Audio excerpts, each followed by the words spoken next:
Go ahead and switch gears and let's talk a little Cavaliers preseason basketball. We'll bring in our Cavs beat reporter Chris Haynes. Chris, how are you? I'm doing fine, guys. All right, Chris, let's get to it with the Cavs. LeBron James not going to play tonight, correct? That is correct. And he is, for the first time in a while, he's the only guy that we know of as of now that is not playing tonight. J.R. Smith is expected to return, as well as Timothy Hardaway.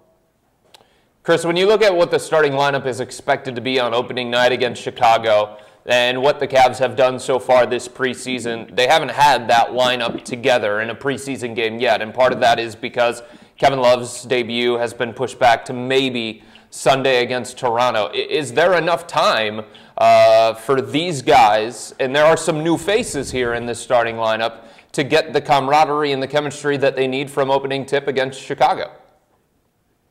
Yeah, I think there'll be enough time. When the preseason is over, they'll have a little over a week before the regular season starts. And so they'll have practice time. But as far as those game repetitions and playing against other teams, the schedule had a lot more to do with why Coach Black wasn't able to put those guys out there. Just, having 6 of those 7 games being back-to-back sets, and you just can't risk having LeBron, Mo, and all those JR, all those guys out there for most of that time span. So this schedule was very tricky, for them to get their preparation in and get their timing right. And they're going to have to utilize that practice time after the preseason to get to that point.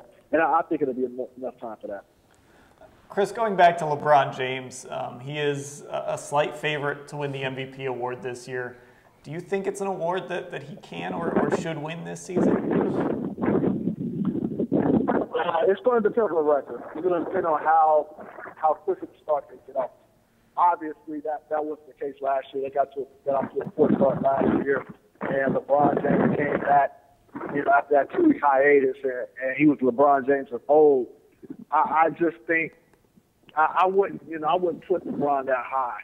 I think if everything goes as planned, they want to give Kevin Love a much more bigger role. LeBron James with Richard Jefferson added to the roster is expected to play the fewest minutes he's ever had in his career. And so if you add all the bigger roles, Kyrie Irving is still emerging.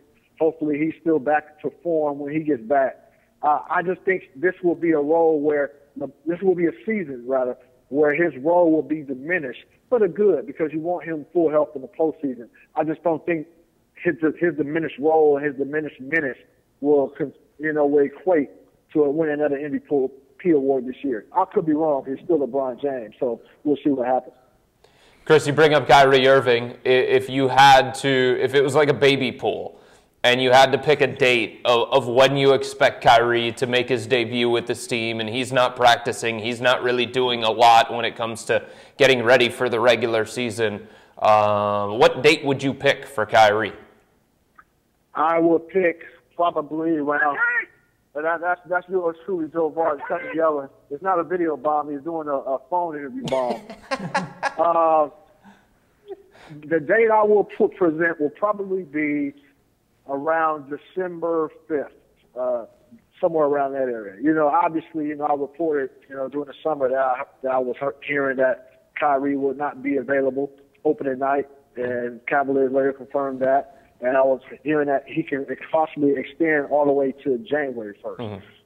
But if you're asking me, I think somewhere around December 5th.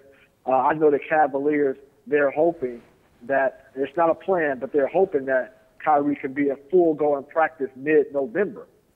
So, if that's the plan, if that's the hope, if Kyrie can do that, I think you would give him probably another 2 weeks to see, if he can get up to game for him. Chris, a guy that a lot of people are curious about, Sasha. What have you thought of him? Is he a guy that can contribute for this team? In what way? Can he give them some meaningful minutes, whatever the word "some" means? Every night? Guys, I'm not. I love him. I love him as a person. Real great, really great human being. It's going to take some time. It's going to take some time for him to get the feel of the game, to try to understand the rules and regulations of moving screen. You see, he got called for a lot of screens the other night, so go on, guys. So it's going to be an adjustment period for him. He's not that athletic. He's more athletic than I thought, but he's not that athletic, and he has trouble finishing around the rim. With all that being said, the guy is a workhorse. When you see him out there, he's giving maximum effort. I just don't think on this team right now you can expect a lot for him on the court. All right, Chris Haynes, our Cavs beat reporter. Thanks for the time, Chris. Anytime, guys. Take care.